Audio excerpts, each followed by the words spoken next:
ವೈದ್ಯಕೀಯ ಶಿಕ್ಷಣ ಸಚಿವರಾದಂತಹ ಶ್ರವಣ್ ಪ್ರಕಾಶ್ ಪಾಟೀಲ್ ಇದ್ದಾರೆ, ಚಂದ್ರನಹಳ್ಳಿಲಿದ್ದಾರೆ, ಪ್ರಚಾರದ ವಿಚಾರವಾಗಿ ಬಂದಿರುವಂಥದ್ದು. ಸರ್, ಚುನಾವಣೆಯ ರಣಕಣ ಹೇಗಿದೆ?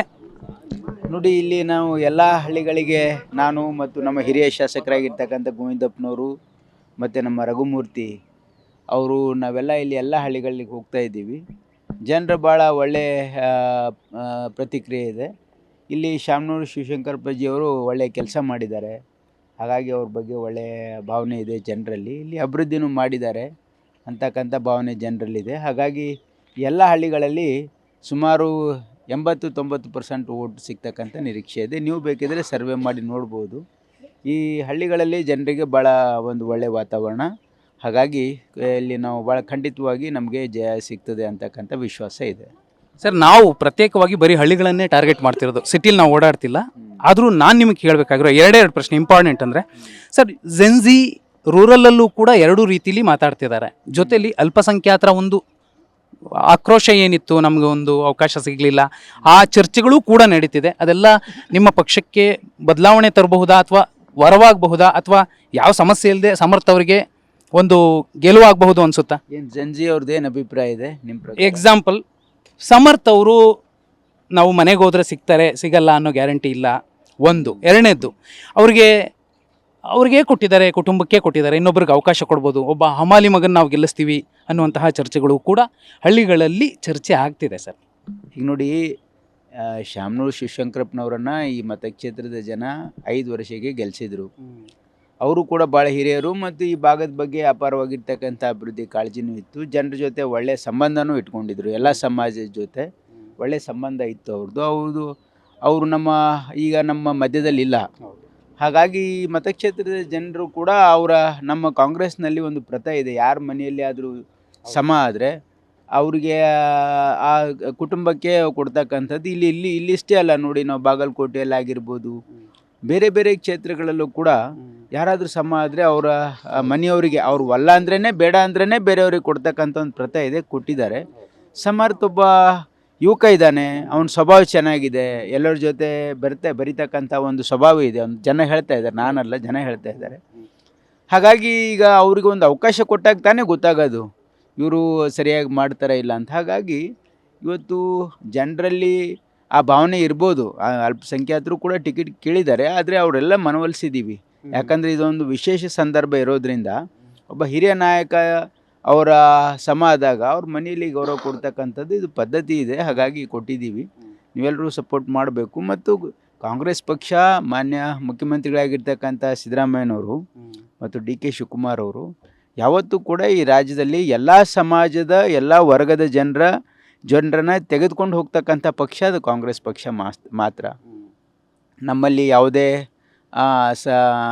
ಜಾತಿಗಳ ಬಗ್ಗೆ ಆಗಲಿ ಅಥವಾ ಧರ್ಮದ ಬಗ್ಗೆ ಆಗಲಿ ಇವತ್ತು ಎಲ್ಲರನ್ನ ಸಮಭಾವದಿಂದ ನೋಡ್ತಕ್ಕಂಥದ್ದು ಕಾಂಗ್ರೆಸ್ ಪಕ್ಷ.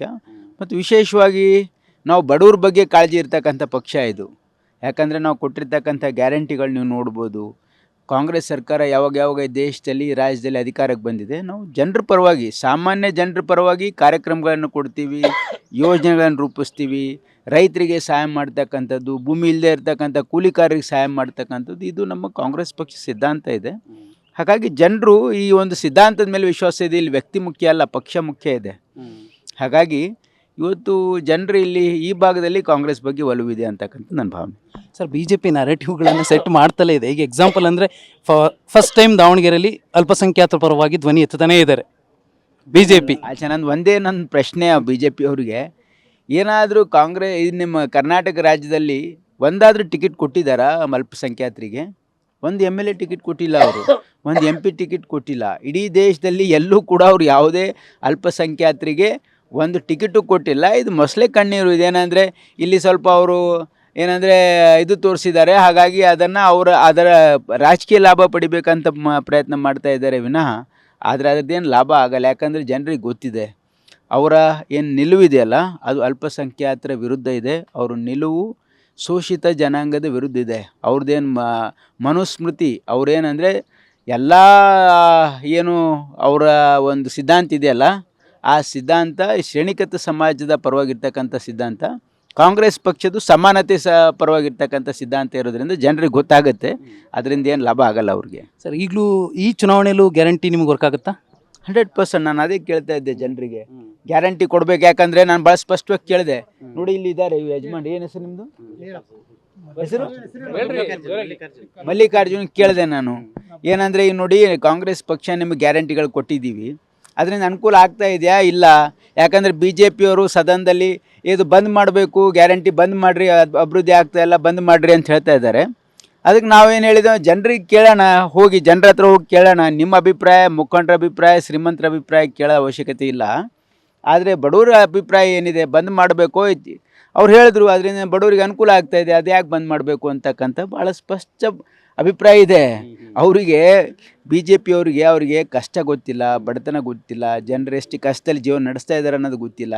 ಹಾಗಾಗಿ ನಮ್ಮ ಸರ್ಕಾರ ಸಹಾನುಭೂತಿಯಿಂದ ಇವತ್ತು ಸ್ವಾತಂತ್ರ್ಯ ಬಂದು ಇಷ್ಟು ವರ್ಷ ಆಯಿತು, ಬಡವರಿಗೂ ಕೂಡ ಒಂದು ಸ್ವಾಭಿಮಾನದ ಬದುಕು ಕೊಡಬೇಕು ಅಂತಕ್ಕಂಥದ್ದು ಅವರಿಗೆ ಈ ಗ್ಯಾರಂಟಿಗಳನ್ನು ಕೊಡ್ತಾ ಇದ್ದೀವಿ. ಇದು ಓಟಿನಗೋಸ್ಕರ ಅಲ್ಲ, ಅವರು ಒಬ್ಬರು ಮನುಷ್ಯರಾಗಿ ಒಳ್ಳೆ ರೀತಿಯಿಂದ ಬಾಳಬೇಕು, ಬಡವ್ರ ಮಕ್ಕಳು ಸರಿ ಓದಬೇಕು, ಬಡವ್ರ ಮಕ್ಕಳು ಕೂಡ ಬುದ್ಧಿವಂತರಾಗಬೇಕು, ಅವರು ಕೂಡ ಸಮಾಜದಲ್ಲಿ ತಮ್ಮ ಕಾಲಿನ ಮೇಲೆ ತಾವು ನಿಲ್ಲಬೇಕು ಅಂತಕ್ಕಂಥ ಒಂದು ಸದುದ್ದೇಶದಿಂದ ಮಾಡ್ತಾಯಿದ್ದೀವಿ. ಅಂದರೆ ಓಟ್ಗೋಸ್ಕರ ಅಲ್ಲ.